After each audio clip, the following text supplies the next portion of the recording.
वफ़ाक़ी हुकूमत सोन जी दरामद ऐं बरामद ते लाॻू पाबंदी ख़तम करे छॾी आहे।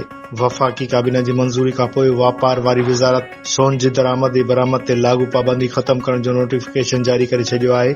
नोटिफिकेशन मूजिबि सोन जे आलमी वापार बाबति मुअत्तल थियल SRO बहाल कयो वियो आहे। नोटिफिकेशन में ॿुधायो वियो आहे त वफ़ाक़ी हुकूमत क़ीमती धातुनि ऐं ज़ेवरनि जी दरामद ऐं बरामद बाबति कुझु तरमीमूं कयूं आहिनि, जॾहिं त क़ीमती धातुनि ऐं ज़ेवरनि जी दरामद ऐं बरामद जो फ्रेमवर्क बरक़रार रहंदो। वाज़े रहे त हिन साल मई में सोन जी एक्सपोर्ट ऐं इंपोर्ट ते पाबंदी हई वई हुई। वापार वारी वज़ारत 6 मई 2025 में सोन जो वापारी मुनज़म कंदड़ SRO 60 ॾींहनि लाइ मुअत्तल कयो।